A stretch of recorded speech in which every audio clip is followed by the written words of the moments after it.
আমার যেটা বিবেচনা। একটা হলো রাষ্ট্রপতির পদত্যাগ নিয়ে যে আলোচনা সেটা, আর দ্বিতীয়টা হলো জামাতে ইসলামের এক সংসদ সদস্যের অপকর্মের ঘটনা প্রবাহ। আমরা রাষ্ট্রপতি বিষয়টি কথা বলতে চাই। কারণ আনিস আলমগীর, আপনি জানেন গত দুদিন ধরে রাষ্ট্রপতির পদত্যাগ করা না করা, করলে কবে করবেন, কেন করবেন ইত্যাদি নিয়ে নানা রকম আলোচনা হচ্ছে, কনফার্ম কিছু নেই। আবার সালাউদ্দিন আহমেদ সাহেব বলছেন যে ওনারা রাষ্ট্রপতিকে পদত্যাগ করতে বলেননি। আসলে বিষয়টা কি, আপনি কিভাবে দেখছেন, আসলে হচ্ছেটা কি? এটা হচ্ছে একটা ডিজায়ার। ওনার তো 3 বছর পূর্ণ হয়ে গেল। উনি শেখ হাসিনা সরকারের কর্তৃক নির্বাচিত রাষ্ট্রপতি। তারপরে মাঝখানে 1.5 বছর ইউনূসের আমল গেল, পরবর্তীতে আরো এখানে 5 মাস গেল। তো সব মিলিয়ে ওনার 3 বছর পার হয়ে এখন আরো বেশি সময় চলে গেছে। তো এই অবস্থা, ওনার তো মেয়াদ আরো আছে 28 তারিখ, 2028 পর্যন্ত আছে। তো যেটাই থাকুক, কিন্তু একটা রাজনৈতিক সরকারের নিয়োজিত রাষ্ট্রপতি আর একটা রাজনৈতিক সরকার ইচ্ছে করলে রাখতে পারে, নাও রাখতে পারে। কারণ সরকারের সঙ্গে, সংসদের সঙ্গে, সংসদীয় পদ্ধতি সরকারের বিশেষ করে যে পরিচালনার জন্য রাষ্ট্রপতির সাথে একটা গভীর সম্পর্ক দরকার। বিএনপি যদি মনে করে যে আমাদের গভীর সম্পর্ক নাই, আমরা ওনাকে পরিবর্তন করে সাংবিধানিক ওয়েতে আমরা আরেকজনকে নিয়ে আসতে পারি, তো সেটাতে তো কারো আপত্তি থাকার কথা না। যদিও রাষ্ট্রপতির সঙ্গে বিএনপির কোনো বিরোধ হয়েছে আমরা এতদিন পর্যন্ত কোথাও দেখি নাই। ইউনূসের আমলে 2-1টা হালকা পাতলা নিউজ এসেছিল, কিন্তু বিএনপির আমলে পুরোটাই আমার মনে হচ্ছে সৌহার্দ্যপূর্ণ ছিল। তো এই এই অবস্থায় আমরা যেটা চাই সেটা হচ্ছে যে এই সাংবিধানিক সর্বোচ্চ পোস্ট, এই বিদায়টা যেন সৌহার্দ্যপূর্ণ এবং সংবিধান সম্মত হয়। এবং সবাই অপেক্ষা করছে।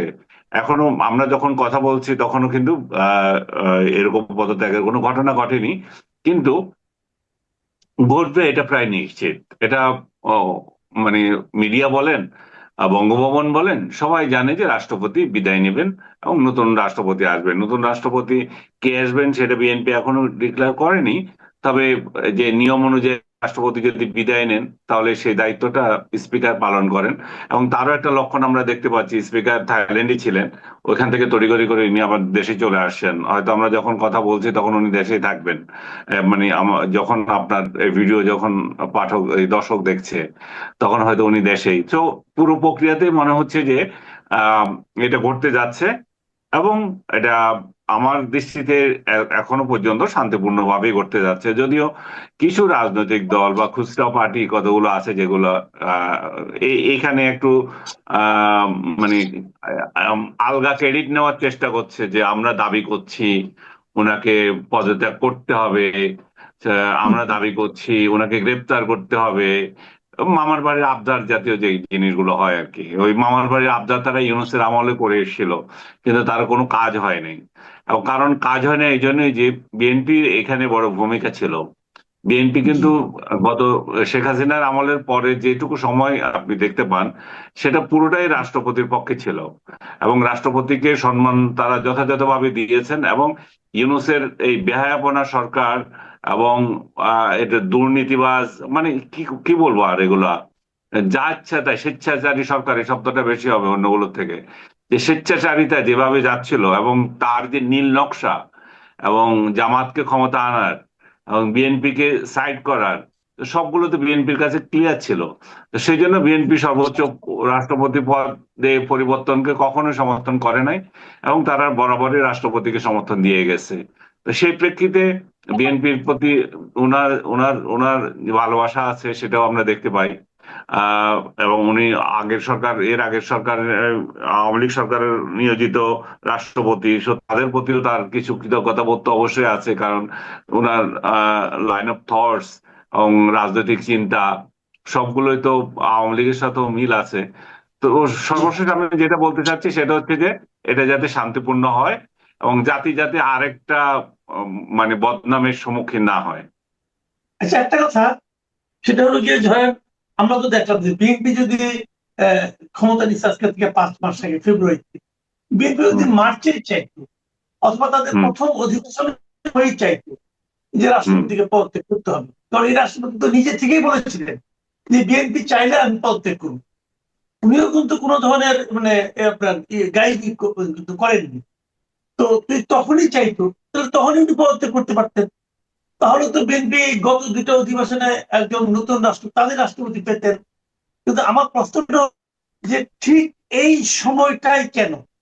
অনেকে বলছেন, আমি এটা আপনাকে বলি আমার যে মনের কথাটা, অনেকে এমনও বলছেন যে শেখ হাসিনা যখন ঘোষণা দিল যে আমি দেশে ফিরে আসবো, সেই ঘোষণার সঙ্গে কি সরকার কি একটু অস্বস্তি বোধ করছে যে শেখ হাসিনা যদি আসে, এখন শেখ হাসিনা সরকারের সময় যিনি রাষ্ট্রপতি হয়েছেন তার থাকাটা একটু অস্বস্তিকর, এমন কিছু কি হতে পারে? না, আমার কাছে এগুলো মনে হয় বুলশিট, এগুলো কোনো মানে নেই। আর একটা খবর রটছে যে উনি শেখ হাসিনার সাথে ওনার টেলিফোনে কথা হয়েছে। ভাই, রাষ্ট্র যদি না চায়, রাষ্ট্রপতি কিছুই করতে পারে না, এইটুকু কমন সেন্স থাকা উচিত। রাষ্ট্রপতি যে জিনিসটাতে স্বাক্ষর করবেন সেটাও তো তৈরি করে দিতে হবে, সেটা তো আইন মন্ত্রণালয় থেকে যেতে হবে। রাষ্ট্রপতির কি দপ্তর এগুলো করতে পারে? রাষ্ট্রপতি দপ্তর তো করে না, ওইখানে তো খালি সিল সাপ্পর মারার কাজ করে। তো যে সমস্ত গর্দভ গুলো আসলে প্রক্রিয়া জানে না, তারা এই ধরনের কথাবার্তা বলে বেড়ায়। আর আপনি যেই কথাটা বলেছেন আমাকে যে এটা এই মাসে নয়, এই মাসে কেন, এটা বোধহয় ক্যালকুলেটিভ। এই জিনিসটার একটা গুরুত্ব আছে, যেটা সেটা হচ্ছে যে আমাদের যে ক্যাটেগরি গভর্নমেন্ট আসে, ক্যাটেগরি গভর্নমেন্ট যে তিন তিন বছর থাকা, সরকার যদি চলে যাচ্ছে তাহলে সরকারের সঙ্গে তো আহ সরকারের যেই রাষ্ট্রপতি থাকবে ওনারও হয়তো 5 বছর মেয়াদে চলে যাবেন। তো সেই প্রেক্ষিতে কেয়ারটেকার গভর্নমেন্ট আমলে যখন শুরু হবে, তখন যাতে তাদের নিজস্ব নিয়োজিত বা অ্যাপয়েন্টেড রাষ্ট্রপতি থাকতে পারেন, সেটার হয়তো একটা কারণ হতে পারে। তবু যত কিছুই হোক, ওই সময়ও রাষ্ট্রপতি থাকুক আর যে থাকুক, ওই সময় কেয়ারটেকার গভর্নমেন্টের হেডই তখন প্রধান হয়, সবকিছু ওনার হাতেই থাকে।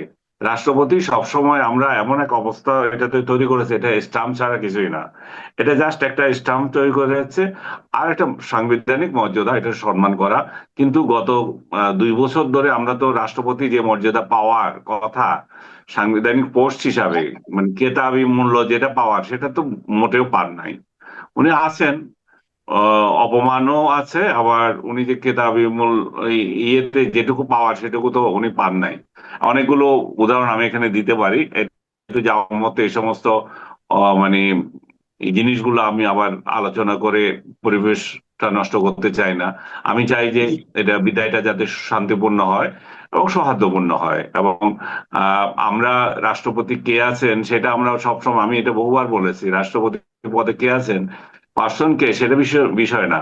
আমরা আসলে রাষ্ট্রপতি পদটাকে গুরুত্ব দেব। সাংবিধানিক ভাবে রাষ্ট্রের সর্বোচ্চ শীর্ষ পদ এটা। তো আমি যদি এটাকে অপমান করি, তাহলে আমার রাষ্ট্রকে অপমান করা হয়, এবং যারা এটা করতে যায় তারা আসলে রাষ্ট্রকে অপমান করে, তাদের মূর্খতাকে কেন্দ্র করে। এটা অনেকে একটু মানে রসিকতা করেও বলছেন অথবা সিরিয়াসলিও বলছেন, যে তারা বলছেন যে রাষ্ট্রপতি যদি এই সময় চলে যান অথবা রাষ্ট্রপতির চলে যাওয়ার আলোচনাটা এই সময় ওঠার ফলে আলটিমেটলি লাভবান হলো জামাত ইসলাম। কারণ জামাতে ইসলামের একজন আপনার সংসদ সদস্যকে নিয়ে গত কয়েকদিন ধরে বেশ আলোচনা হচ্ছিল, সরস আলোচনা বলেন অথবা লাজুক আলোচনা বলেন, যেভাবে বলেন, লজ্জার ব্যাপার ছিল। তো সেই আলোচনাটা এখন একটু ধামাচাপা পড়বে হয়তো রাষ্ট্রপতির এই ঘটনাকে কেন্দ্র করে। তো এটা ঠিক কিরাম জানি না, আপনি হয়তো বলতে পারবেন। আর আপনি পাশাপাশি জামাতের ওই সংসদ সদস্য গাজী সাহেব, তো ওনার যে কর্মকাণ্ড, সেটা নিয়ে আমাদের রাজনীতির যে চরিত্রটা, যে রাজনীতিবিদদের যে চরিত্রটা মানুষের সামনে উঠে আসবে, আপনি কিভাবে দেখবেন এটাকে? আপনার সঙ্গে আমি একমত যে এই যেই হাইপে এই ঘটনাটা উঠেছিল, রাষ্ট্রপতিকে দিয়ে, রাষ্ট্রপতির এই ঘটনাগুলো দিয়ে সেটাকে এটা কাটানো হয়ে গেছে। এখন সোশ্যাল মিডিয়া বলেন আর মেইন স্ট্রিম মিডিয়া বলেন, লিড নিউজ আছে এইটা, ওই জামাতের এমপির কেলেঙ্কারিটা শেষ হয়ে গেছে, ওইটা ওইটা নিয়ে আর মানুষের মাথা মাথা নাই। অথচ আজকেও আমি দেখেছি, মানে গতকালও আমি দেখেছি যে ওনার নতুন ভিডিও বের হয়েছে। উনি যে শুধুমাত্র এই আহ, যে মহিলাকে বিয়ে করছে বলছেন সেকেন্ড ম্যারেজ, ওইটা না। উনার উনার এই চরিত্র সম্পর্কে আরো দেখা যাচ্ছে লিফটে জড়াজড়ি আর অন্য মহিলা আরেকজন। তারপরে উনি যে বাড়িতে এই মেয়েটা গিয়েছিল সেখানকার এলাকাবাসী বয়ান যেগুলো উঠে এসেছে সেগুলো তো ভয়াবহ। ওরা তো বলছে এই লোক দীর্ঘদিন ধরে এইসব বাড়িতে যাইতো।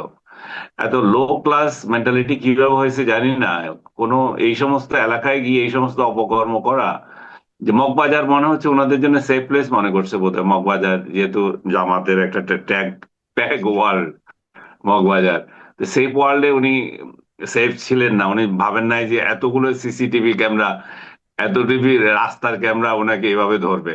এবং সে মহিলাগুলো বলতেছিল যে বহুবার আসছে এবং এটা নিয়ে কথা হয়েছে। এবং এখানে আরো একটা মহিলার বয়ানে দেখলাম ওই ওই মেয়ের মা বাবাকেও দোষী করছে, যে মেয়েটা উনি আসে গাড়ি নিয়ে বসে থাকেন আর মেয়েকে যে উঠিয়ে দেন, যে এটা কি তার তার ফ্যামিলি জানে না? আমি গতকাল না পরশু একটা টক শোতে বলছিলাম যে এই ঘটনাটা, যে আমি প্রথম ভিডিওটা যেটা লিক হয়েছে, যেটা সিসিটিভি ক্যামেরার যে ভিডিও, সেখানে বোঝা যাচ্ছে যে এটা তো এদের সম্পর্কটা নতুন না, এটা অভ্যস্ততা।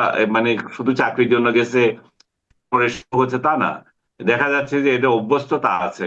দুইজনের বডি ল্যাঙ্গুয়েজে ওইটা মনে হলো আজকে।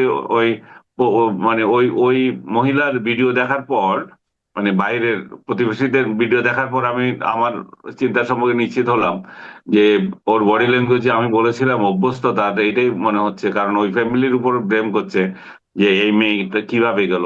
তো সবচেয়ে রাজনৈতিক ভাবে এটা একটা ন্যাক্কারজনক ঘটনা। কারণ এত নিচে নামা উচিত না।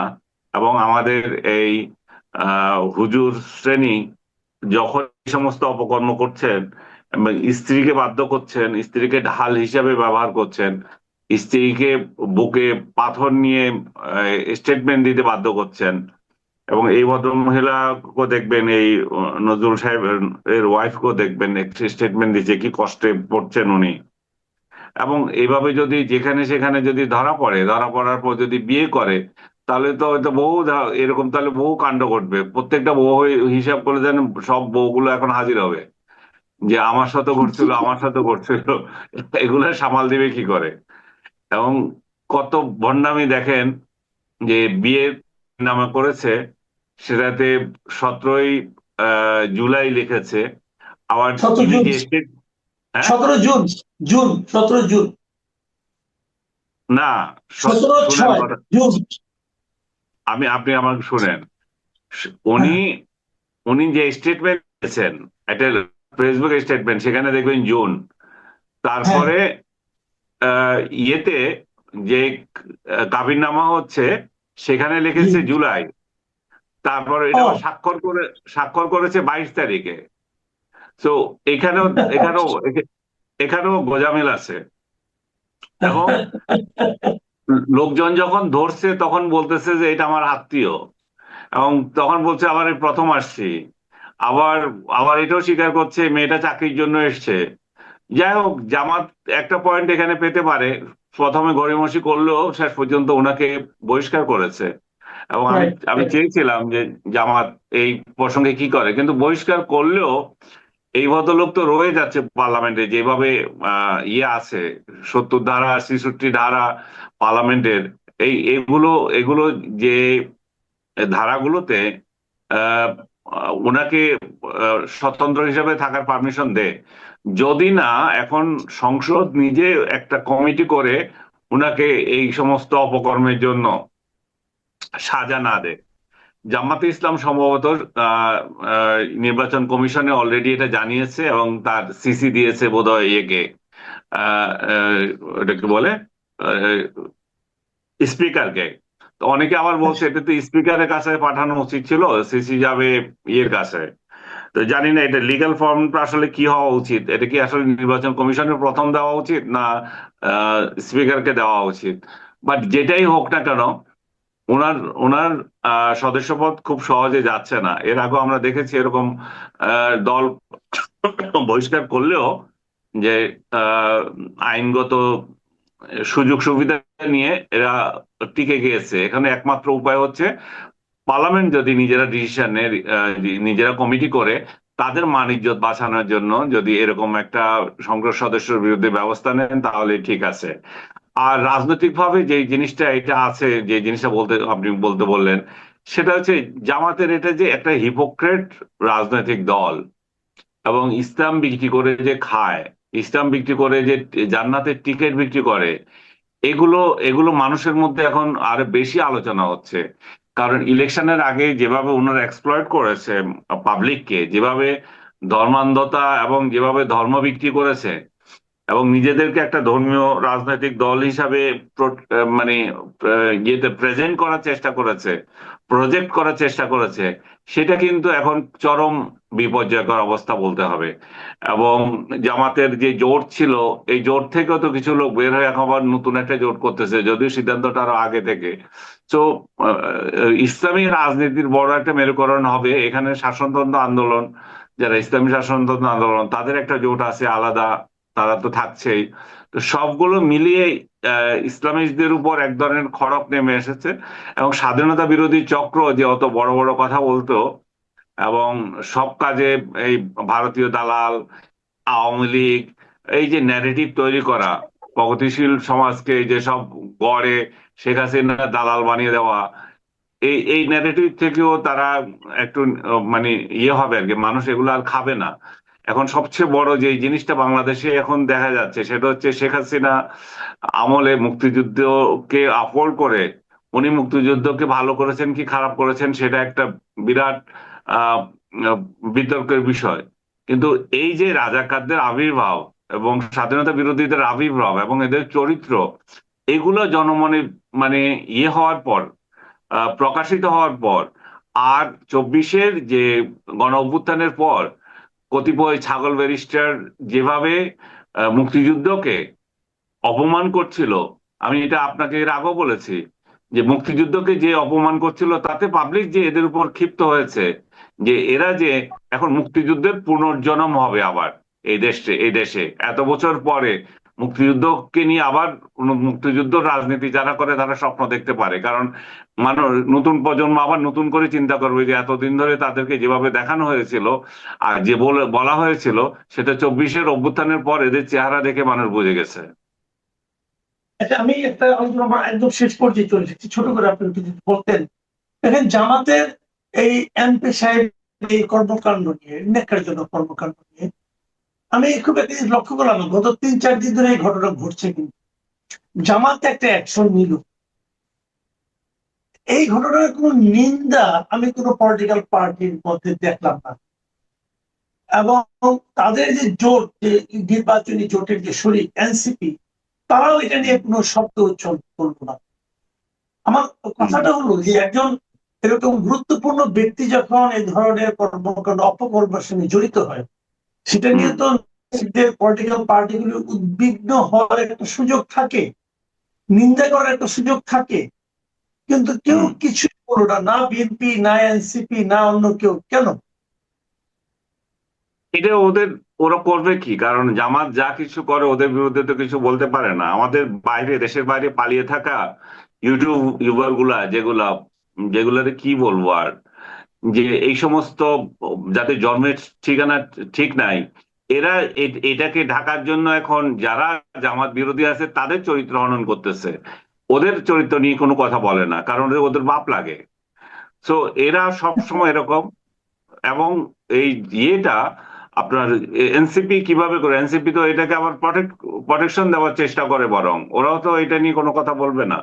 এনসিপি কে যে বরাবর বলা হয় যে জামাতের বি টিম, যে এই তারা তো এটা থেকে বেরিয়ে আসতে পারছে না, তাদের তো বেরিয়ে আসার জন্য বহু স্টেপস নেওয়া দরকার ছিল, বহুবার সুযোগ ছিল, সেটা তো তারা কাজে লাগায় না। তারা বরাবরই জামাতের পৃষ্ঠপোষক হিসাবে থাকতে চায়, এবং এখনো পর্যন্ত যখন এটার সমালোচনা করে না, তার মানে হচ্ছে যে তারা এই সমস্ত বিষয়গুলোকে বদার করে না, এবং জনগণ কি বললো না বললো সেটা নয়, তারা তাদের ইমেজ রক্ষার রাজনীতি করতে চায়।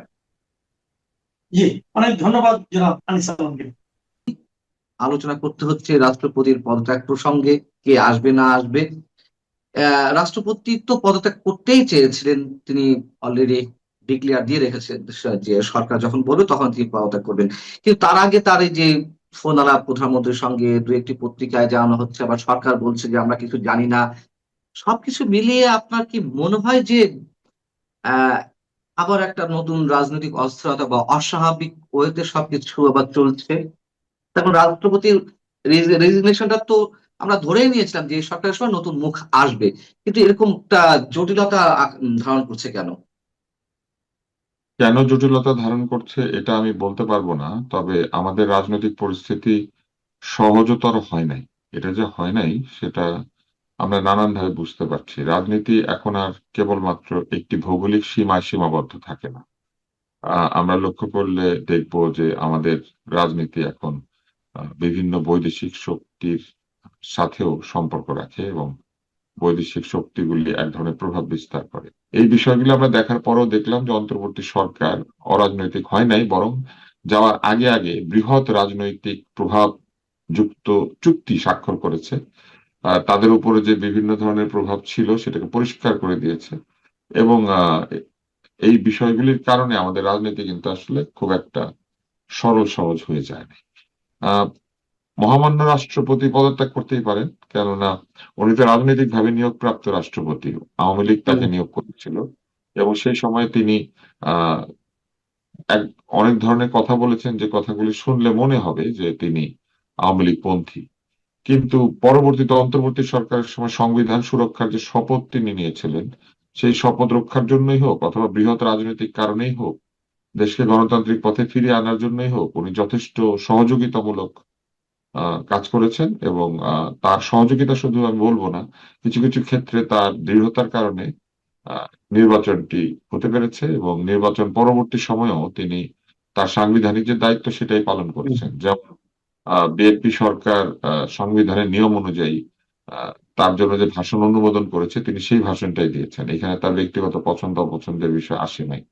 তারপরে তার যে অন্যান্য কর্মকাণ্ড সেই সব জায়গাতে তিনি যথেষ্ট পরিমাণে আমার ধারণা যে গণতান্ত্রিক আচরণ করেছেন, সংবিধানের প্রতি বিশ্বস্ত থাকার চেষ্টা করেছেন। আর বিএনপিকে আমি বলবো যে তারা দেশের স্বার্থেই হোক বা তাদের দলের স্বার্থেই হোক প্রেসিডেন্টকে যথেষ্ট সম্মান দিয়েছে। প্রেসিডেন্টকে তারা ঠিক অসম্মান করে নাই, যেটা ইউনূস সাহেব করেছেন বিভিন্ন সময়।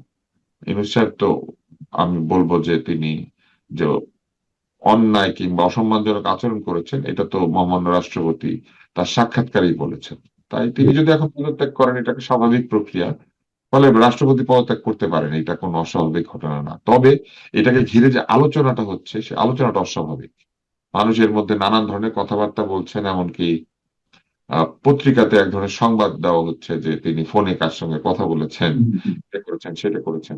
এই জিনিসগুলি আসলে আমাদেরকে এক ধরনের বিস্মিত করে যে রাষ্ট্রপতি কার সাথে ফোনে কথা বলছেন সেটা যদি গোয়েন্দা সংস্থা বা কেউ যদি জানতেও পারে, এটা এইভাবে প্রকাশ্যে না এনে বরং এইগুলিকে আমি মনে করি যে রাজনৈতিক দল বিএনপি যেহেতু ক্ষমতায় আছে এমন ভাবে বিষয়টা করা উচিত যাতে মনে না হয় যে সরকার কোনো জায়গাতে বিব্রত, দুর্বল অথবা কোনো কারণে তারা তাকে বিশ্বাস করতে পারছেন না। এই জিনিসগুলি মানুষের মধ্যে আস্থা কমিয়ে দেয় সিস্টেমের প্রতি এবং এটা ক্ষতিকর হয়। এক ধরনের উৎকণ্ঠার মধ্যে মানুষ যখন থাকে তখন না করে বিনিয়োগ, না করে ব্যবসা বাণিজ্য, না করে চাকরি, ভয়ের মধ্যে থাকলে, আতঙ্কের মধ্যে থাকলে, দেশে কি হচ্ছে কি হচ্ছে এরকম অবস্থায় থাকলে বাংলাদেশে তো বিনিয়োগ হবে না, বাংলাদেশে ব্যবসা বাণিজ্য ঠিক মতো দাঁড়াবে না।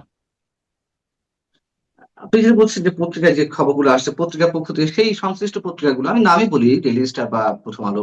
তো ডেইলি স্টার পক্ষ থেকে রাষ্ট্রপতিকে ফোন দেওয়া হয়েছিল, তিনি 2 মিনিট কথা বলেছেন।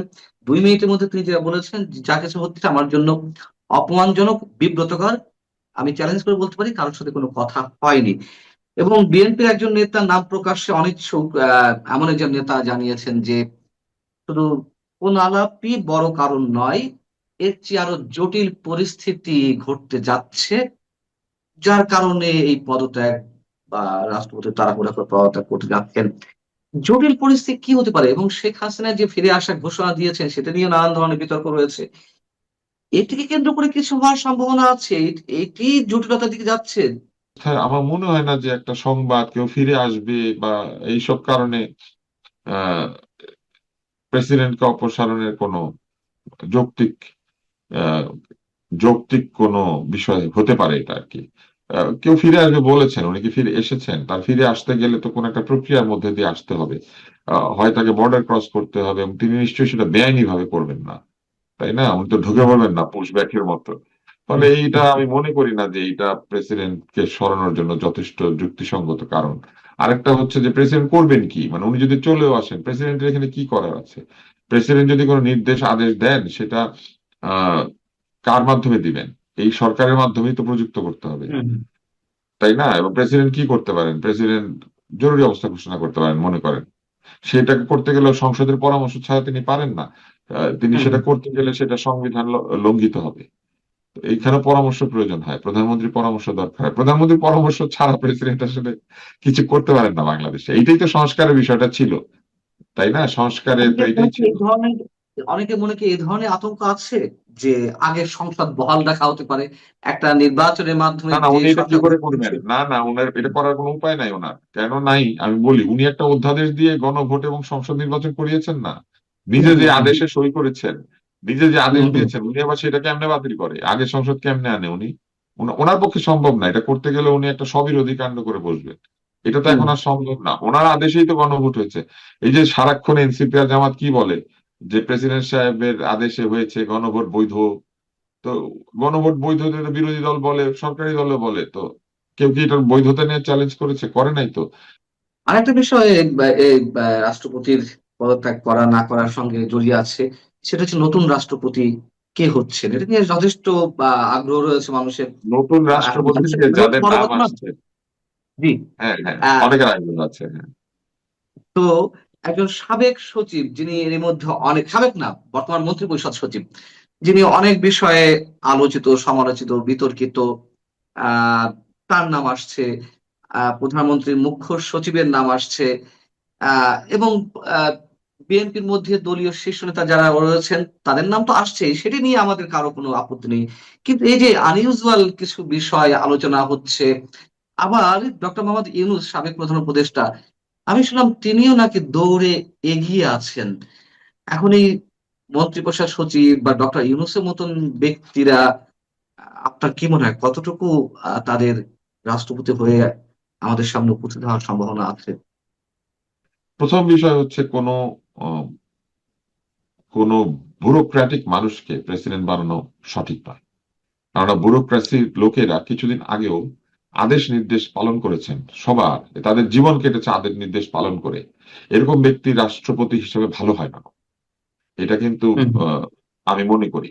কেন? কারণ তাদের জীবনে প্র্যাকটিসটা নাই যে তারা নিরপেক্ষভাবে চিন্তা করে তারা স্বাধীনভাবে কোনো সিদ্ধান্ত নিয়েছেন। বস বলেছে পালন করেছেন, করতে করতে নিজে বস হয়েছেন, বস হয়ে নিজের সিদ্ধান্ত অন্যের উপর চাপিয়ে দিয়েছেন। এবং 27 বছরের চাকরি জীবনে প্রভিডেন্ট ফান্ড হিসাব করেছেন, গ্র্যাচুইটি হিসাব করেছেন, বিদেশ ভ্রমণ হিসাব করেছেন, হিসাব করে করে সুবিধা গুনে গুনে জীবন কেটেছে। যারা সারা জীবন চাকরির সুবিধা নিতে গুনে গুনে জীবন কাটান, তারা আমার ধারণা যে এই ধরনের অলাভজনক পদ, যেটা রাষ্ট্রের প্রধানতম পদ, সেই পদের জন্য আসলে মানসিকভাবে উপযুক্ত থাকেন না। হ্যাঁ, আপনি চিন্তা করেন, আমার গাড়ি চাই, আমার টেলিফোন চাই, আমার কোন পদে গেলে, ডেপুটি সেক্রেটারি পদে গেলে গাড়ি লোন পাবো হুম, কি পাবো না, এগুলো নিয়ে জীবন কাটিয়েছেন তারা। লিফট দেখতে, খিচুড়ি রান্না করতে শিখতে, তারপরে বিভিন্ন ধরনের অদ্ভুত অদ্ভুত কাজ করতে, পুকুর কাটা শিখতে বিদেশ ভ্রমণ করেছেন। হ্যাঁ, এরকম ব্যক্তিকে আপনি, আহ, আমি মনে করি না যে এরকম ব্যক্তিরা খুব ভালো হয়। এরপর ডক্টর হচ্ছে ইউনূস। প্রফেসর ইউনূস। হুম, প্রফেসর ইউনূস সাহেবের নাম যদি শোনা যায়, ব্যর্থ অন্তর্বর্তী সরকারের ব্যর্থ প্রধান উপদেষ্টা, তিনি যদি ওখানে যান তাহলে এটা পরিষ্কার প্রমাণিত হবে যে এগুলা কোনো নির্দেশ, আদেশ, উপদেশ, পরামর্শ হচ্ছে। কারণ সাধারণ মানুষ তাকে কোনোদিন প্রেসিডেন্টের পদে চিন্তাই করে না। একটা গণভোট করেন, আমি মনে করি যে এরকম যদি হয় তাহলে আবার একটা গণভোট করেন। ইউনূস সাহেব তো গণভোট পছন্দ করেন, তো একটা ভোটে দিয়ে দেন, দেখেন যে মানুষ ইউনূস সাহেবকে কয়টা ভোট দেয়। এটা ইউনূস সাহেব যদি বেশি ভোট পায় তাকে প্রেসিডেন্ট করে দেন। একসময় তো প্রেসিডেন্ট ভোটেই নির্বাচিত হতো। এই সংসদের 300 জনের ভোটে তো প্রেসিডেন্ট নির্বাচিত হতো না, প্রত্যক্ষ ভোটে বাংলাদেশে প্রেসিডেন্ট নির্বাচনের ইতিহাস আছে। এবং শহীদ রাষ্ট্রপতি জিয়াউর রহমান প্রত্যক্ষ ভোটে নির্বাচিত প্রেসিডেন্ট। দেন না, কোন একটা ইউনিয়নে থানায় তাকে ভোটে দেন, উনি জিতেন কি জিতেন না। এমনকি চট্টগ্রামে ভোটে দেন, উনি চট্টগ্রামে যদি ভোটে জিতে আসতে পারেন, এবারে নিরপেক্ষ ভোট করেন। তো মানুষের মতামত ডক্টর ইউনূসের পক্ষে নাই। উনি সম্মানজনক ব্যক্তি, নোবেল পেয়েছেন, ওনার জ্ঞানের প্রশংসা, জ্ঞানী হিসেবে ওনার মর্যাদা সেটা সারা পৃথিবী দিতে পারে, কিন্তু প্রেসিডেন্সি একটা অন্য জিনিস, প্রধান উপদেষ্টা এটা অন্য জিনিস। এটা এটা জ্ঞান বুদ্ধির সাথে যতখানি সম্পৃক্ত, তার চেয়ে বেশি সম্পৃক্ত হচ্ছে রাজনৈতিক প্রজ্ঞা, জনগণের প্রতি ভালোবাসা, ব্যক্তি স্বার্থকে পরিহার করতে পারার দক্ষতা, এই বিষয়গুলি, যিনি কিচেন ক্যাবিনেট বানিয়েছেন, যিনি তার নিজের ক্যাবিনেটের মধ্যে গণতন্ত্র রাখতে পারেন নাই, যিনি বিনা কারণে ভুয়া মামলা দিয়ে সাংবাদিক সহ তার বিরোধী মতকে দমন করার চেষ্টা করেছেন, এরকম ব্যক্তির আদর্শের সঙ্গে বর্তমান প্রধানমন্ত্রী তারেক রহমানের যে আচরণ সেটা যায়? মাননীয় প্রধানমন্ত্রী কি করছেন? জনগণের কাছে পৌঁছানোর চেষ্টা করছেন। তিনি তার গাড়ি বহর থেকে শুরু করে তার সঙ্গে যে সফর সঙ্গীর বহর, এগুলো ছোট করে ফেলেছেন। তিনি অল্প খান, তিনি সাধারণ কাপড় পরেন, তাই না? এবং তিনি খুবই সাধারণ জীবনযাপন করার চেষ্টা করেন। বিরোধী মতকে তিনি দমন করতে চান না, অন্তত নিজে মুখে এটা বলেছেন। তিনি প্রতিশোধকামী না, তিনি সেটা বলেছেন। আমরা কি ডক্টর ইউনূসের মধ্যে এই আদর্শের কোনো কিছুর প্রতিফলন দেখি? তো সম্পূর্ণভাবে একটা ব্যক্তিত্বের সংঘাত হওয়ার সম্ভাবনা রয়েছে। শুধু তাই না, আবারও নতুন ক্যাবিনেট তৈরি করে ফেলার সম্ভাবনা রয়েছে। তখন দেখা যাবে যে একটা বঙ্গভবনকে ঘিরে একটা নতুন ক্ষমতার বলয় তৈরি হওয়ার সম্ভাবনা তৈরি হবে। আমি মনে করি না রাজনৈতিকভাবে বিএনপির জন্য এটা ভালো সিদ্ধান্ত হবে যে ডক্টর মোহাম্মদ ইউনূসকে রাষ্ট্রপতি করে, এবং তারা যদি সেটা করেও ফেলেন কোনো কারণে, আমার মনে হয় বিএনপিকে এটার জন্য যথেষ্ট ভবিষ্যতে সমস্যার মুখোমুখি হতে হবে। আর সচিব আমি পর্যায়ের কথাটা আমি বললামই, বিএনপির উচিত ওই যে ডক্টর ইউনূস যে পদ্ধতি বলেছিলেন না, সার্চ কমিটি করা, সংস্কার হলে যা করতে উনি বলেছিলেন, ওই পদ্ধতিতেই যাক না। ইউনূস সাহেব কিন্তু ওই থিসিস লেখার সময় ঠিক মতো লেখেন, এই জন্যই তিনি ডক্টরেট করতে পেরেছেন, কিন্তু নিজের থিসিস নিজে বিশ্বাস করেন না, তাই না? পাশ করার জন্য থিসিস লেখেন। পৃথিবীতে বহু ফার্স্ট বয় আছে, সব অঙ্ক পারে, কিন্তু যখন নিজের জন্য অঙ্ক করে তখন অঙ্কে ভুল করে, নিজের দিকে সবকিছু নিয়ে নেয়, বানরের পিঠা ভাগ করে। আছে না, বানর কি অঙ্কে খারাপ? বানর কিন্তু অঙ্কে খারাপ না, বানর অঙ্কে ভালো। কিন্তু বানর কি করে, পিঠা ভাগ করার সময় নিজের দিকে পিঠা নিতে থাকে, বুদ্ধি খাটায়। হ্যাঁ, বানর ভালো ছাত্র, কিন্তু ফার্স্ট বয়, সব অঙ্ক পারে, অঙ্ক ভালো পারে দেখে ওই অঙ্কটা করতে পারে।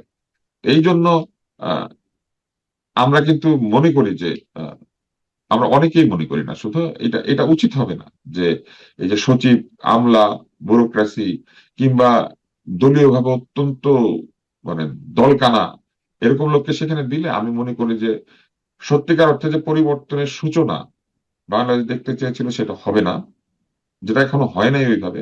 আরেকটা হচ্ছে মাননীয় প্রধানমন্ত্রী যে প্রতিশোধকামী নন, তিনি যে মানুষের কাছে যেতে চান, তিনি যে সিম্পল লিভিং পছন্দ করেন, তিনি যে পারিবারিক ব্যক্তি, তার যে সাংস্কৃতিক এক ধরনের ইচ্ছা আছে, সিনেমা দেখেন, গান শোনেন, এই ব্যাপারগুলি যে আমাদেরকে এক ধরনের উৎসাহিত করেছিল, একেবারে উৎসাহে সেই মানে কি বলবো, সেই উৎসাহের আগুনে ছাই চাপা পড়বে, ছাই দেওয়া হবে।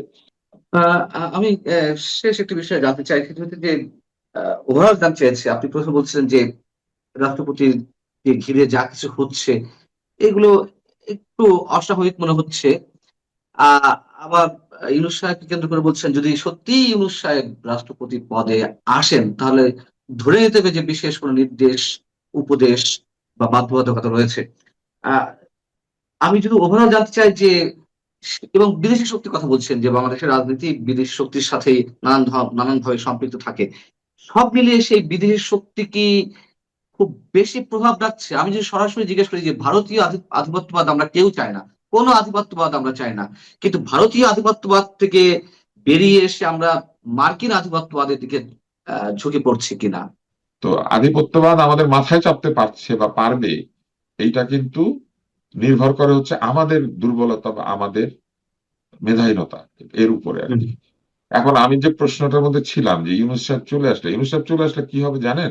উনি আবার সে আগের মতো আলী রিয়াজ, তারপরে ওই আবার যে ওনার লামিয়া মুর্শেদ, এদেরকে ঘিরে গণভবন ঘিরে ওইগুলো বঙ্গভবন ঘিরে একটা চক্র তৈরি হবে, এবং একইভাবে সেই চক্র নানান ভাবে ক্ষমতার সংঘাত তৈরি করবে এবং নানান ধরনের সমস্যা তৈরি করবে, এবং এটা হবে এক্সটেনশন অফ অন্তর্বর্তী সরকারের একটা জায়গা, যেখানে অন্তর্বর্তী সরকারের ধরেন যদি দুইটা মানে অন্তর্বর্তী সরকার কি হবে, এখন সরকারকে দুই মাথাওয়ালা একটা জায়গায় পরিণত করবে।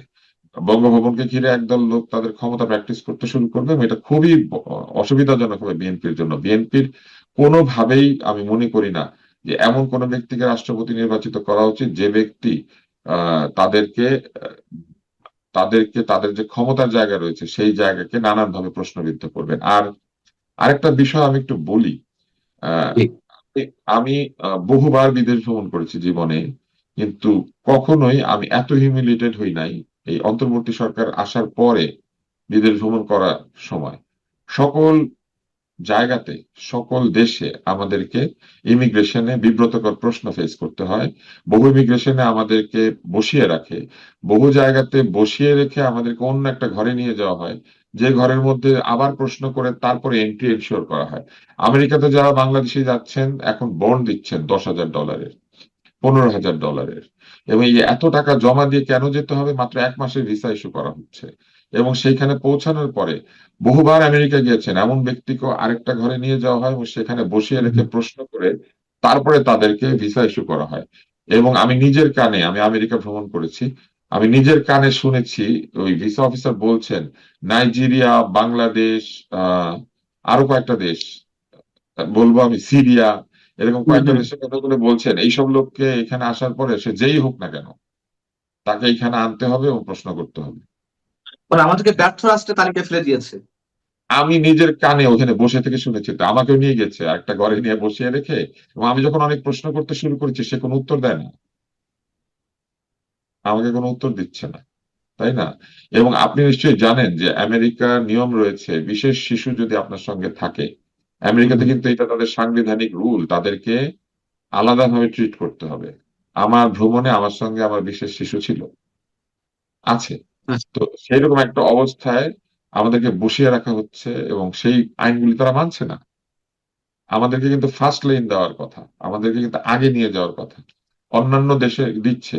এবং ওইখানে দাঁড়িয়ে থাকা অবস্থা বিশাল লাইন, সেই লাইনে দাঁড়িয়ে থেকে যখন আপনি ইমিগ্রেশন কাউন্টারে পৌঁছাচ্ছেন, সেখানে আপনাকে ছেড়ে না দিয়ে সে আপনাকে নিয়ে আবার কোনো একটা জায়গাতে 20-25 মিনিট বসিয়ে রাখছে। অনেকটা এইগুলি এরকম যে যে করা হচ্ছে, কনসেন্ট্রেশন ক্যাম্পে শোনেন, এইগুলি নিয়েছে। যে করা হচ্ছে ভাই, পান্না, এগুলো যে করা হচ্ছে, এইগুলা নিয়ে আমাদের যে বিশাল দিগগজ পণ্ডিতেরা এখন আমেরিকার দূতাবাসে চাকরি বাকরি পেয়েছেন না অন্তর্বর্তী সরকারের সময়, এরা কোনো কথা বলেন না, এরা এগুলি নিয়ে কোনো বক্তব্য কোথাও ছাপানোর ব্যবস্থা করেন না, এরা এগুলো নিয়ে কোনো নেগোশিয়েট করেন না। উল্টা ওনারা সারাক্ষণ ব্যস্ত আছেন পান্না কি বলেছে, পান্নার ঘটনাবলী, পান্না ভুল কি বলছে কোথায়? এটা দেখার জন্য কাউকে চাকরি দেয় না এখানে কিন্তু। বরং বিদেশি মিডিয়াতে যে দেশে কে আছে, যে যে দেশে আছেন সেই দেশে বিদেশি মিডিয়াতে বিদেশে আমাদের নাগরিকরা কি ধরনের ব্যবহার পাচ্ছেন এবং সেটা নিয়ে কি ছাপা হবে হবে না, আমাদের ইমেজ উন্নত করার চাকরি দেওয়া হয়েছে তাদেরকে। তো তারা তো সেটা করছেন না জায়গা মতো বসে, তারা ব্যস্ত আছেন তাদের মহাগুরু ইউনূসের যে ফেস সেইটাকে বড় করে দেখানোর জন্য, ইউনূসের মর্যাদা রক্ষার জন্য যেন তারা ব্যস্ত। ইউনূসকে কেউ কিছু বললে তাদের তেলে কিন্তু তারা জ্বলে ওঠে, তাই না? তো এগুলো কিন্তু আমাদের জন্য খুব বিব্রতকর। সাংবাদিকরা কথা বলবে, এমনকি ভুল সমালোচনা করতে পারে, সেটা করতে পারে। যেমন ধরেন আপনি 2টা পত্রিকার কথা বললেন, আমরা কি ভুলে গিয়েছি যে এই পত্রিকার সম্পাদক নিজে বলেছিলেন যে উনি বিশেষ সংস্থার পাঠানো রিপোর্ট না দেখে ছাপতেন? আপনি এইটা, এই সমালোচনা করতেই হবে যে ওনার মতো ব্যক্তি না দেখে ছাপবেন কেন? কারণ ওনারাই তো সবাইকে বলেছেন যে কোনো কিছু না দেখে ছাপিও না, জার্নালিজম উইদাউট ফিয়ার অ্যান্ড কি জানো। তো জার্নালিজম উইদাউট ফিয়ার কি এই জিনিস যে আপনি না দেখে একটা জিনিস ছেপে দিবেন, যাচাই না করে সেটা ছেপে দিবেন? ফেসবুকের মধ্যে কে একটা পোস্ট করেছে ভুল, এইটার জন্য কারো কারো মাথা নষ্ট হয়ে যায়, কেউ কেউ যেন পাগল হয়ে যায় যে উনি একটা পোস্ট করেছেন। ধরেন আমি ফেসবুকে আছি আজকে 2006 সাল থেকে, যখন এইসব ব্যক্তি ফেসবুকে কি করে চাপ দেয়, কিবোর্ডকে আমি টিপে শিখে নাই, ঠিক আছে, 2006 অনেকে আবার সালের সেই শেষে। সব জায়গা থেকে হ্যাঁ, fact check ও করছে। এখন আমি বলি, বিশিষ্ট ফ্যাক্ট চেকার নাম দিয়ে যে তারা নেমে পড়েছেন। হ্যাঁ, একটা এই এই এই এত বছরে একটা সংবাদ যেটা আমি বিদ্রুপাত্মক ভাবে, মানে সংবাদ হিসেবে দিই নাই কিন্তু আমি বিদ্রুপ করেছিলাম, হ্যাঁ, সেই সেটাকে বিদ্রুপকে, বলছে ভুল তথ্য। হ্যাঁ, ভুল তথ্য, ফেসবুকের ভুল তথ্য নিয়ে যাদের এত অস্থিরতা, ডক্টর ইউনূসের ভুল তথ্য নিয়ে তাদের অসুবিধা নাই? ডক্টর ইউনূস বলেন নাই যে বাংলাদেশের দরখাস্ত এসেছে এবং সেই দরখাস্ত দিয়ে হাজার হাজার লাখ লাখ তরুণ চলে যাবে, এই এই বছর এই অবস্থা, আগামী বছর কি হবে? এগুলা ওগুলো ভুল এগুলা তথ্য ভুল না, তথ্য না, এগুলা মানুষকে এগুলা ভুল বিভ্রান্ত কথা করা না, নয়, এগুলা জাতিসংঘের মানুষকে মিথ্যা কথা বিভ্রান্ত না। করা নয়। তো এইসব মিথ্যা কথা আমরা নিয়ে শেষ তাদের কিন্তু করবো। কিচ্ছু হয় না। জি, আমাদের শেষ করতেছি ডাক্তার আব্দুল মুতুর স্যার, আপনি ভালো থাকবেন। আপনার যে কথাগুলো নিশ্চয়ই মানুষ শুনছে, জানছে। পদত্যাগ অবশেষে হলো, কিন্তু নানান ধরনের গুঞ্জন গত কয়েকদিন ধরে এগুলো শোনা যাচ্ছিল। আপনি নিজেও আপনার ফেসবুক পোস্টে জানিয়েছিলেন যে শুক্রবার বিকালেই তিনি পদত্যাগ করছেন এবং সেটি হয়েছে। আহ এরপরে কি? এবং প্রশ্ন হচ্ছে যে আপনি কি এর মধ্যে বিশেষ কোনো নাটকীয়তা দেখতে পাচ্ছেন কিনা? অনেক অনেক ধন্যবাদ। দেখুন, আপনিই বলেছেন অবশেষে। তার মানে অনেকেই সন্দিহান ছিলেন যে রাষ্ট্রপতি আদতেই পদত্যাগ করবেন কিনা বা আজকে করবেন কিনা। তো আমি দুপুরের পর মানে জুমার নামাজের পর যখন জানতে পারলাম যে রাষ্ট্রপতি পদত্যাগ পত্রে স্বাক্ষর করেছেন, তার আরো 1 ঘন্টা পর বিএনপির মহাসচিব হুম, তিনি বললেন যে এটা গুজবে কান না দিতে। বিএনপির পক্ষ থেকে অস্বীকার করা হলো। তবে আমার মতো সাধারণ মানুষ আমরা আমরা যদি জানতে পারি স্বাক্ষর হয়েছে, ওনারা জানেন না, এটা তো সম্ভব না। তাহলে ওনারা কিছু একটা লুকাচ্ছেন। কি লুকাচ্ছেন? কেন লুকাচ্ছেন? মানে রাষ্ট্রপতি যে চলে যাবেন, একটি নির্বাচিত সরকার আসলে সব সবাই জানতাম। এর স্বয়ং মোহাম্মদ শাহাবুদ্দিনও বলেছেন। হুম, সেখানে উনি আজকে পদত্যাগ করলেন, পদত্যাগপত্রে স্বাক্ষর করেছেন যখন, তখনও সরকারের পক্ষ থেকে বলা হয়েছে গুজব। এটা কি কারণ? কারণটা একটা কিছু আছে।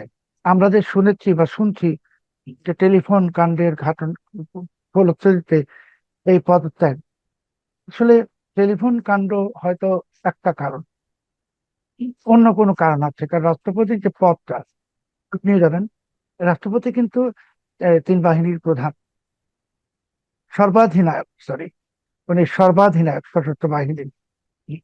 তো সর্বাধিনায়ক হিসেবে উনি কিন্তু যে কোনো কাউকে স্যাক করতে পারেন, যে কোনো কাউকে অবসরে পাঠাতে পারেন, যে কোনো কাউকে যা ইচ্ছা করতে পারেন। এই ক্ষমতা ওনার আছে।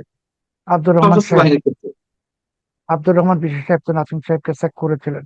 হুম, হুম, অন্যদিকে অন্যদিকে রাষ্ট্রপতির আরেকটা ক্ষমতা আছে, জরুরি অবস্থা ঘোষণা। হুম, কিন্তু এই ক্ষেত্রে সবাই বলে যে রাষ্ট্রপতি পারবেন, প্রধানমন্ত্রী পরামর্শ দিলেন। বাট আমরা 2024-এর 5 আগস্ট কি দেখেছি? এই রাষ্ট্রপতি তো বলেছিলেন যে শেখ হাসিনা পদত্যাগ করেছেন, হুম, হুম, নতুন সরকার গঠিত হবে। উনি বলেছেন জাতির সামনে। উম, তার অনেক পরে উনি বললেন যে পদত্যাগ পত্র উনি দেখেননি। তো এই রাষ্ট্রপতি যদি জাতিকে ভাষণ দিয়ে বলতেন যে প্রধানমন্ত্রী তাকে অনুরোধ করায়, তিনি সংসদ ভেঙে দিয়েছেন, তখন তো এটা আমরা বিশ্বাসই করতাম, যেটা 2024-এও করেছিলাম। আর এটা যদি যখন উনি সংসদ ভেঙে দিয়েছেন, ঘোষণা দিয়ে দিবেন, সেই মুহূর্ত থেকে প্রধানমন্ত্রী কিন্তু আর ক্ষমতায় নাই। তখন প্রধানমন্ত্রী কিছু করারও থাকবে না। করতে পারতো যদি বাকি রাষ্ট্রযন্ত্র, আমি বাকি রাষ্ট্রযন্ত্র বলতে কি বোঝাচ্ছি আপনি নিশ্চয়ই বুঝতে পারছেন, জি। সশস্ত্র বাহিনী, তারা যদি পক্ষে থাকে তাহলে। তো এখন বাংলাদেশের মানুষ মানে বিএনপির লোকেরা, বিশেষ করে জামাত ঘরানার লোকেরা, তারা কিন্তু এই সাংবিধানিক 2টি শীর্ষ পদের দিকে আঙুল তুলে বারবার। একজন এই যে বিদায়ী রাষ্ট্রপতি যিনি চলে গেছেন, সাবেক রাষ্ট্রপতি এখন বলতে পারি, আরেকজন কিন্তু সেনাপ্রধান। তারা কিন্তু এই দুজনের দিকে আঙুল তুলে এবং বলে এরা হাসিনার লোক। তো কাজেই এই যদি যে আতঙ্কটা তাদের মধ্যে, ভয় যে এরা দুজন শেখ হাসিনার লোক, শেখ হাসিনা ঘোষণা দিয়ে এসছেন আসবেন, এবং উনি যে আসবেন এটা ওনারা নিশ্চিত ভাবেই জানেন। সেই সময়ে যদি রাষ্ট্রপতি হঠাৎ করে জরুরি অবস্থা ঘোষণা করে দেন, সংসদ ভেঙে দেন, তখন তো সবকিছু ওনাদের নিয়ন্ত্রণের বাইরে চলে যাবে। আর জরুরি অবস্থা ঘোষণা করার পর যদি আরো কিছু হয়ে যায়, সংবিধান স্থগিতের মতো ঘটনাও যদি ঘটে, তাহলে তো সবকিছুই বিপদ। আমার মনে হয় যে এটাই অনেক বড় কারণ, যার জন্য ফখরুল ইসলাম আলমগীর সাহেব অস্বীকার করেছেন যে না, এটা গুজব, সাক্ষ্য, এটা কোনো পদত্যাগ হয়নি, কেউ বলেনি। সেটা করলেও বা কি সমস্যা ছিল? যে হ্যাঁ, উনি পদত্যাগ করতে যাচ্ছেন বলে আমরা শুনেছি, যেহেতু শুক্রবার দুপুরের দিকে তিনি কথা বলেছেন, তো ওটা বললেও বা সমস্যা কি ছিল? দেখুন, আমি একটা যদি এভাবে কথা বলি, ওই যে বাংলায় একটা প্রবাদ আছে, ঠাকুর ঘরে কেড়ে আমি কলা খাই না। ওনাদের মনে তো জানে ওনারা আসলে কি হচ্ছে। রাষ্ট্রপতি যে অসুস্থ হয়ে যাননি হঠাৎ করে, এটা তো আর সবাই জানে। উনি আজকেই হুম, অসুস্থ হয়ে গেছেন, আজকেই পদত্যাগ করেছেন। গতকালকেও উনি সুস্থ ছিলেন, স্বাভাবিক ছিলেন। এই যে জিনিসগুলা ওনারা তো জানে, জানে বলেই ওনারা অস্বীকার করছে আমি ঠিক জানি না। মানে যখন জানি না বললো, তখন জাতিকে বুঝিয়ে দিল যে এটা সেফ পদত্যাগ না, এটার পিছনে অন্য ঘটনা আছে, যেটা এখন আমরা এজিউম করব এজিএমের কারণটা ফখরুল ইসলাম আলমগীর সাহেব, বিশেষ করে তিনি দলের মহাসচিব, তিনি যখন বলেছেন, মানে অন্য জুনিয়র মন্ত্রী বা আর কেউ বললে হয়তো বলতেন যে এটা কথার কথা, কিন্তু যিনি এই দলের ক্ষমতাসীন দলের মহাসচিব বলেছেন, তার মানে এটার পিছনে অন্য একটি রহস্য আছে। এবং সেই রহস্যটা টেলিফোন কথোপকথন, এটা যতটা না বাস্তবসম্মত বা যে যতটা না কারণ, তার চেয়ে বড় কারণ হলো যে ভয়, যে যেহেতু শেখ হাসিনা ঘোষণা দিয়েছেন আসবেন, এখন এই রাষ্ট্রপতি যখন তখন জরুরি অবস্থা ঘোষণা করে দিতে পারে, সংসদ ভেঙে দিতে পারে। এই যে ভয়গুলো, সেই ভয় থেকেই আসলে এই পদত্যাগের ঘটনাটা ঘটেছে। আহ, আপনি বলছেন যে সংসদ ভেঙে দিতে পারতেন। আহ, এটা আপনার এক ধরনের কি বলা যেত, আপনার পারসেপশন, যে হয়তো এরকম করতে পারতেন বা হয়তো তার অ্যাজাম্পশন, সম্ভাবনা অ্যাজাম্পশন ছিল। আমি সে বিষয়ে প্রশ্ন পরে আসছি। আমার প্রশ্ন যেটি, মানে আমি গত 2 দিন ধরে ভাবছি, এবং আপনি নিজেও যখন বললেন পার্সোনালি বা আপনার ফেসবুক পোস্টে জানালেন যে শুক্রবার দুপুরের মধ্যে বা বিকালে তিনি পদত্যাগ করবেন, আমি যেটা ভাবছি যে শুক্রবারেই কেন তাকে পদত্যাগ করতে হলো? এই পদত্যাগটা তো রোববারও করতে পারতেন। এবং যেখানে স্পিকার দেশে বাইরে ছিলেন ট্রিটমেন্টের জন্য, তাকেও সরকারের বিশেষ নির্দেশনায় 2 দিন আগে ফিরিয়ে আনা হলো দেশে, যাতে তার কাছে পদত্যাগ পত্রটা দেওয়া যেতে পারে। কেন কেন এই তাড়াহুড়া? কেন এই বিশেষ ব্যবস্থা যে শুক্রবারের মধ্যেই পদত্যাগটি করতে হবে? রাষ্ট্রপতিকে মঙ্গলবার দিন বিকালের পর জানানো হয়েছে উনি পদত্যাগ করতে হবে, এবং সেটা শুক্রবারই করতে হবে, পারলে বৃহস্পতিবারই করতে হবে। আমি আপনাকে এটা জানাচ্ছি একদম সুস্পষ্ট ভাবে। হুম। এবং যেহেতু স্পিকার ছিলেন না, স্পিকারকে তাড়াহুড়ো করে নিয়ে আসা হয়েছে ব্যাংকক থেকে, এবং এই রাষ্ট্রপতিকে আর ওনারা নিরাপদ মনে করছিলেন না। এবং আমি যেটা এখন এজিউম করছি, এখন এটা এজিউম, যে এইভাবে একটি নাটকীয় পদত্যাগ এবং অস্বীকার এবং পদত্যাগ, এরপর আরো কিছু ঘটতে যাচ্ছে। হয়তো এই রাষ্ট্রপতিকে গৃহবন্দী করা হতে পারে। এই রাষ্ট্রপতির সম্পর্কে অনেক রকম অভিযোগ, উনি রাষ্ট্রপতির দায়িত্বে থাকার আগে যা কিছু ছিল আমরা শুনেছি, সেটা নিয়ে তদন্ত হতে পারে। মানে এখন এটা, এই উনি যে সাবেক রাষ্ট্রপতি মোহাম্মদ শাহাবুদ্দিন, তিনি এখন একজন আওয়ামী লীগের নেতা, আওয়ামী লীগের একজন অত্যন্ত বলিষ্ঠ বা প্রমিনেন্ট নেতা, এটা তো বাস্তবতা। এবং উনি এই যে টেলিফোন যদি করে থাকেন আহ, সাবেক প্রধানমন্ত্রীকে, তাহলে নিশ্চিত জানতে পারেন, নিশ্চিত ভাবে জানেন যে উনি গুলশানের বাড়িতে যাওয়ার পর ওনাকে হাউস অ্যারেস্ট করা হবে, ওনার সঙ্গে কাউকে যোগাযোগ করতে দেওয়া হবে না, এবং ওনার বিরুদ্ধে তদন্ত হবে। এটা এই কারণে যে এটা একটা বার্তা সবার জন্য, যারা হাসিনাপন্থী তাদের জন্য বার্তা। সেটা বেসামরিক এবং সামরিক প্রশাসনেও যারা আছেন হাসিনার প্রতি সিম্প্যাথেটিক, সহানুভূতিশীল, তাদের জন্য একটা বার্তা যে এরকম কিছু করলে কঠোর ব্যবস্থা নেওয়া হবে। কোনটার কথা ব্যবস্থা? আমি বলেছি যে রাষ্ট্রপতিকে যদি টেলিফোন কথোপকথনের কারণেই আচ্ছা, সরানো হয়ে থাকে, বুঝতে পারছি। তাহলে এর ফলশ্রুতিতে এখন তার বিরুদ্ধে অনেক কঠোর ব্যবস্থা নেওয়া হবে।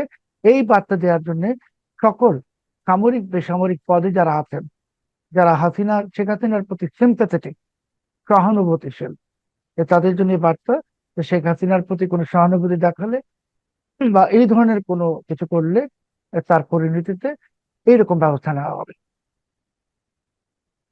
তাহলে শুক্রবারের মধ্যে পদত্যাগের বিষয়টা শুধুই আর বিলম্ব না করা বা আর রিস্ক না নেওয়া, এটি নাকি এর মধ্যে না, আর কোনো কারণ আছে? আর কোনো কারণ নাই। কারণ যদি স্পিকার মহোদয় বাংলাদেশে উপস্থিত না থাকতেন, তাহলে এই রাষ্ট্রপতি তো ইচ্ছা করলে বুধবারেও পদত্যাগ করতে পারতেন।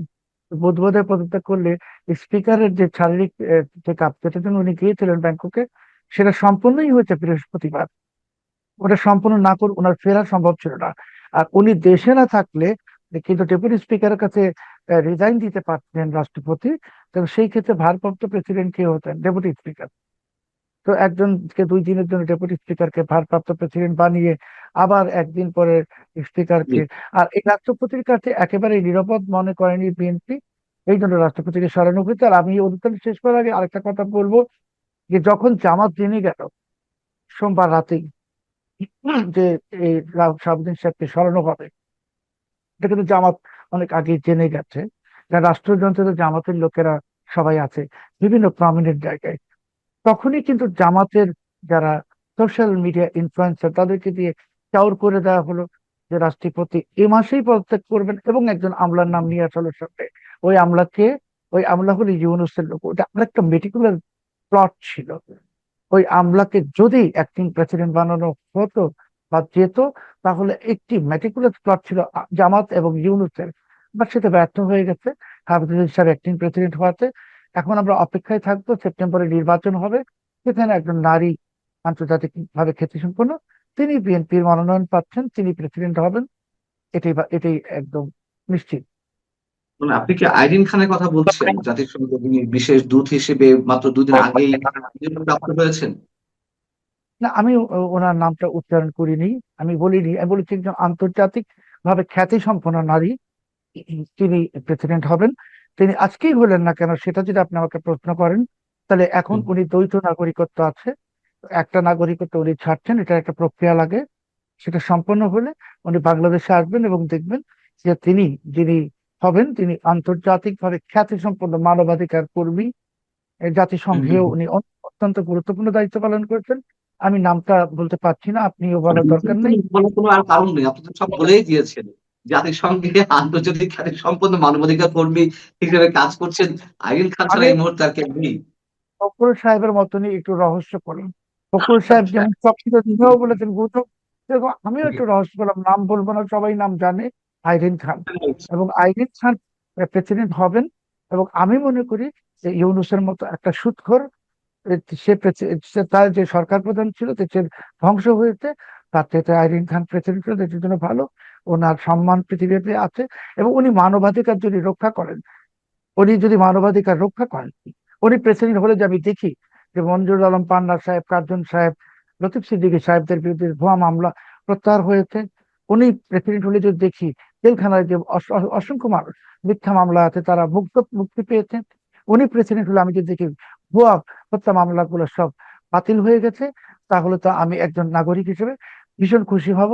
এবং আইরিন খান ওনার যে জীবনের এত বড় একটা অর্জন, একজন মানবাধিকার কর্মী হিসেবে, আমার মনে হয় না যে উনি ইউনূসের মতো সেই ক্যারিয়ারটাকে ধ্বংস করে দিবেন উল্টো পথে হেঁটে। কাজেই এটা উনি যদি হন আমাদের দেশের জন্য আশীর্বাদ, এবং মানবাধিকারের জন্য আরো বেশি আশীর্বাদ। তবে উনি যেন মানবাধিকার রক্ষা করেন, বাক স্বাধীনতা নিশ্চিত করেন, এবং তিনি যেন একজন প্রকৃত অর্থে একজন স্টেটসম্যান হিসেবে দায়িত্ব পালন করেন। এটা আমাদের প্রত্যাশা। এটা যদি উনি করেন আমরা সবাই খুশি হব। আপনি কি মোটামুটি নিশ্চিত যে আইরিন খানই প্রেসিডেন্ট হচ্ছেন? মানে আমি তো মঙ্গলবার পোস্ট দিয়েছিলাম যে আজকে রাষ্ট্রপতি পদত্যাগ করবেন। তো আমি তো নিশ্চিত হয়ে দিয়েছিলাম, এবং আজকেই তো উনি পদত্যাগ করেছেন। কেউই তো আজকের দিনটা নিশ্চিতভাবে কেউ বলতে পারেনি। সবাই বলেছে শনিবার, রবিবার ইত্যাদি। আমি তো বলেছি মঙ্গলবার জুমার নামাজের পর উনি পদত্যাগ করেছেন। আজকে আমি বলছি বাংলাদেশের পরবর্তী প্রেসিডেন্ট আইরিন খান। অনেকে তো আবার বলছেন যে ডক্টর ইউনূস এগিয়ে আছেন।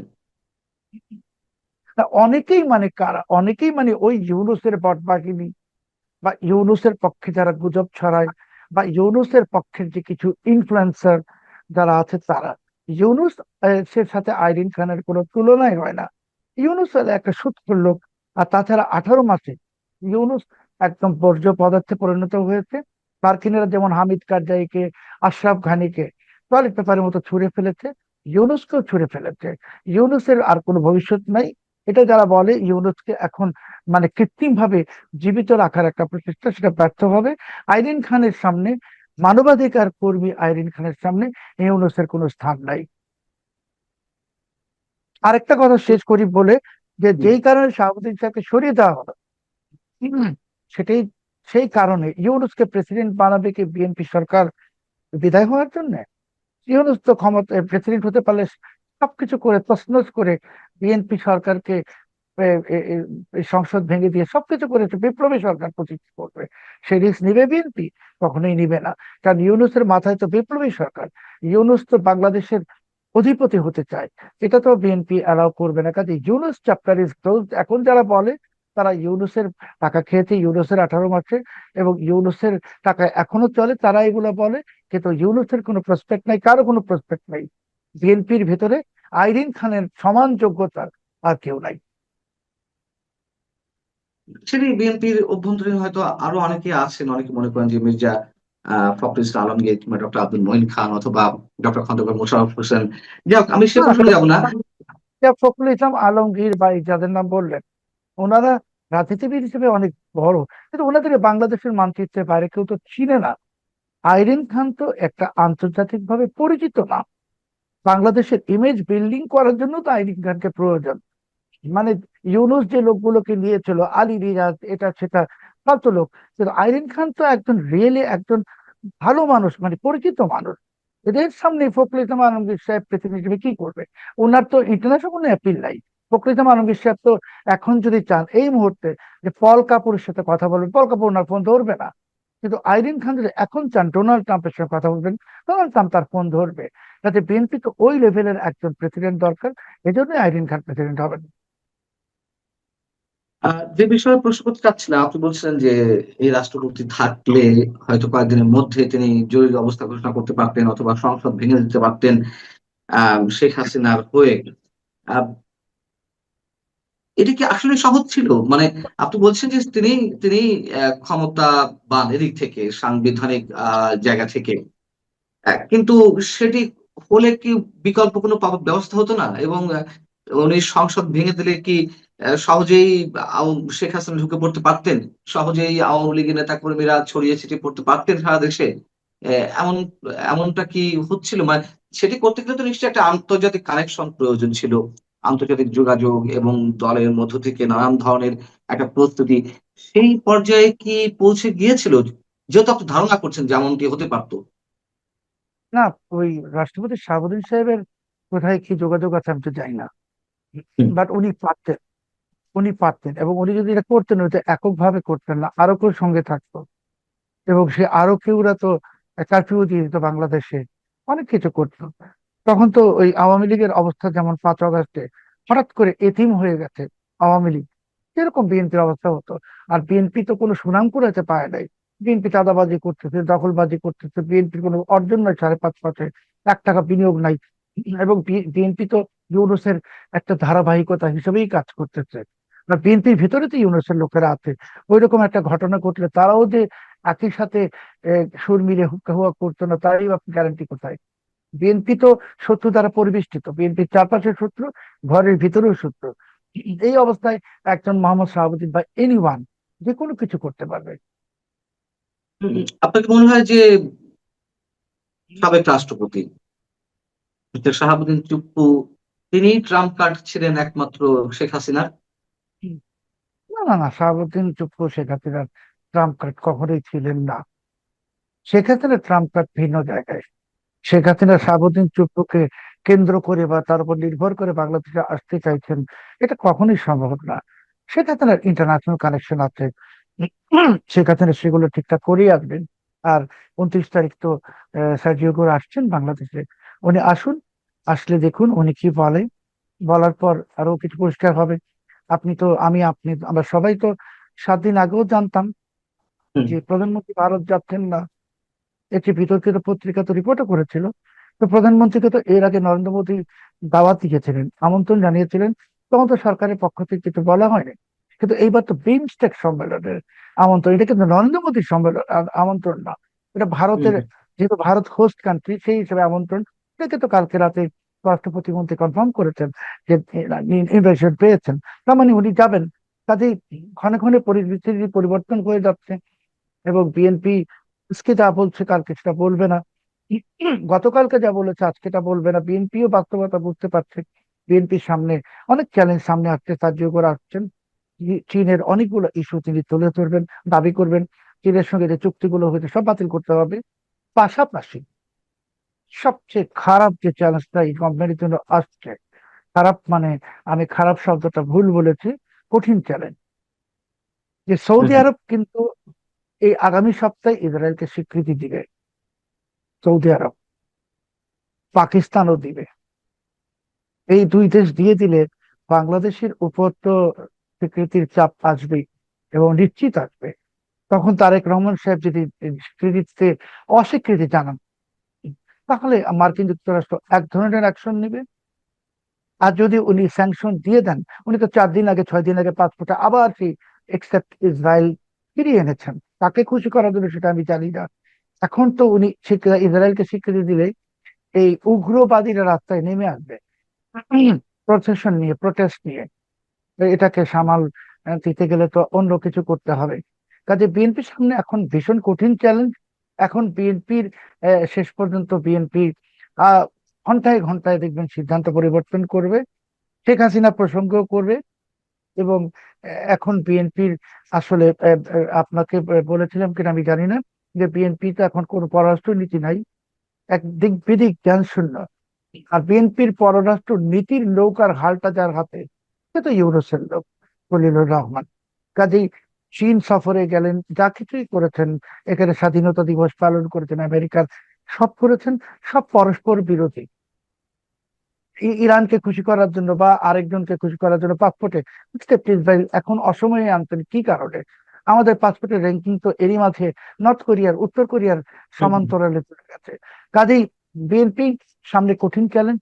চীনের সঙ্গে সমস্ত চুক্তি বাতিল করতে হবে, সমস্ত প্রেম প্রণয় বাতিল করতে হবে, সেই চাপ আসতেছে। পাশাপাশি ইসরায়েলকে স্বীকৃতি দিতে হবে, আরেক চাপ আসতেছে।